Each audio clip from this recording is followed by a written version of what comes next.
I'm changing who I am. I'm making a new plan, rearranging my life and from Yokohama, Japan, this is Eric Jones. Welcome to EJ's Voicecast, my journey to becoming a professional voiceover artist. I hope you enjoy the show, and I hope you listen to many, many more. Thank you. Hey everybody, my current status is I'm starting on my schedule for getting my VO stuff going. Get it off the ground even more. With that, I'm trying to work out that schedule I've talked about. That one where I'm supposed to mark off things, do this for an hour, do this for an hour, do this for an hour, do this on this day, do that on that day. Getting pretty close to knowing what my default schedule will be. So I'm starting another coaching session. It's going to be one. I'll grow it from there. I'm going to start that at the end of this week. And I want to try and have a coaching session once every couple of weeks. That gives me time to take what I've learned, apply it for a couple of weeks on auditions, and then have something to come back with for the next class. I've taken what I've learned from Audacity, we'll use that as an example, and applied it to this podcast and my auditions. Having done that, a little tweaking here and there to make things work for me, got my desk taken care of. So those things will be the first to be addressed during the coaching session. I can send that off to my coach, have her check that out and say, hey, this is good. Try this, try that. Maybe take this class, take another class. We'll see. Yeah, still a lot of rough edges in my recordings, like mouth noises, clicks and smacks and such. Some of that can be taken out in editing. At least for the podcast, it works. For the audition, you're moving a little faster. But you still need to address those same issues. Most things for those items I just mentioned, drinking water, people have tricks for that. Drink water, eat apple slices, brush your teeth. Those are some of the things that I do. I do need to drink a lot more water, and I have been. just on general principle. So as I said, I signed up for that course. That's going to be next Saturday morning for me, Friday for my coach. So I also signed up on this place, podmatch.com. They have an affiliate of some way with Buzzsprout. So I got an email, and it was for a webinar called, was it Keeping Podcasts Simple? I did get to listen to the replayed version because this thing was going on from 12:30 in the morning till 5:30 in the morning for me. That wasn't going to work out.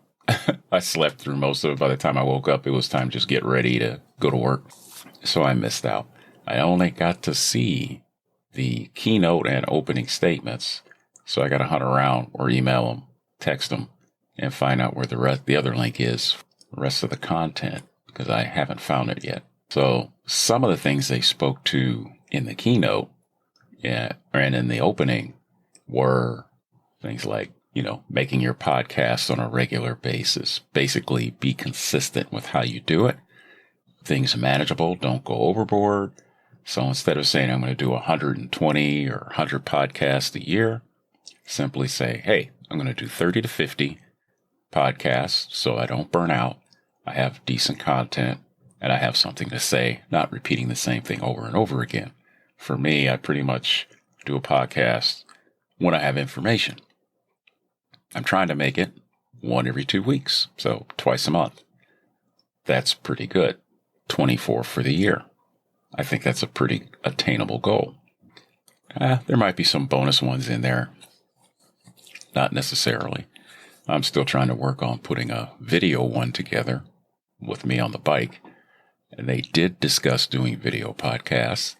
And some of the information that's being put out there to folks when they do a podcast, they're like, oh, you got to do this. You got to pay attention to your stats. You got to have a blog to go along with your podcast. You need to do video podcasts. That's the big thing. Got to get your name out there. They're saying, ignore the stats, put your content out, make sure the content is something you're passionate about. You're not doing it just to get money. If you're doing it, you enjoy it, you're having a good time, you're pacing yourself so you don't get burned out, especially if you have a full-time job and you're podcasting on the side as your side gig. It may not be for money. It may be for therapy, just getting your voice heard, making 2 or 3 people who actually listen enjoy themselves when they listen to your podcast. It doesn't have to be an hour long. It doesn't have to be 30 minutes long. Check mine out. They're less than 15 minutes. So not too bad. They said, make a list of the reasons why you wish to podcast. So the ones that I threw down were climb out of my introvertish kind of shell, kind of an introvert. I don't really get out there and talk a lot. I do at times, but most of the time I'm pretty chill. Have a therapeutic outlet. Talking about stuff gets it out of your system, and it's less stress on your brain, even if you don't get a response back. Sometimes you're just venting. When you talk to your friends about work, you don't necessarily want them to solve your problem. You just want to let them know, I've got this issue. I'm dealing with it. So if you see me acting strange, this might be why. One of the things I like to do is possibly make somebody laugh, smile, think about a topic, learn something from me. That would be great. I need feedback for that, though. It would be great to have somebody succeed because they took something I mentioned on my podcast and applied it to their life or maybe their podcast or whatever they're doing. And maybe they got a job out of it. Anything. That would be great. One of the other items, clarify my avatar. Didn't quite understand it. They explained it. Clarifying your avatar basically means find out who you're making your podcast for. Who is your audience? Find that audience and address that audience. You don't have to think of your audience as 50 people or 20 people. You can think of your audience as that one person out there who's, in my case, who's curious about VO, voiceover talent, voiceover acting. They don't necessarily have to want to become a voiceover artist. They're just curious about the process and what people do, how they do it, what it takes to do it. How do you become successful at it? May not have any interest at all in getting into the genre and doing anything. So that's a nice short one for today. I think I'm going to cut it off here and might jump on and do some Destiny or do some other stuff. I do have some certifications to study for my regular work that pays the bills. Thank you much for listening. Hope you listen to the next one.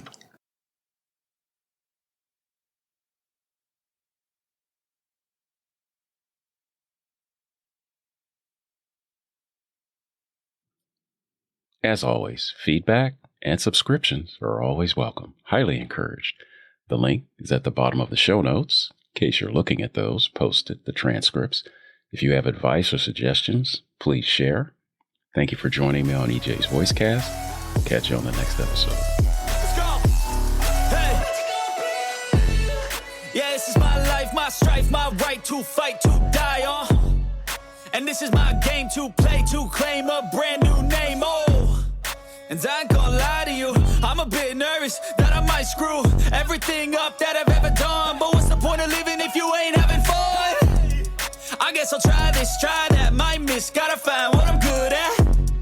I guess I look here, look there, over where am I scared, where am I at? I gotta make it in this life, whatever makes me happy, know I'm doing things right. Sipping in the summer on a goose and Sprite, or find a nightclub for the end of the night, oh.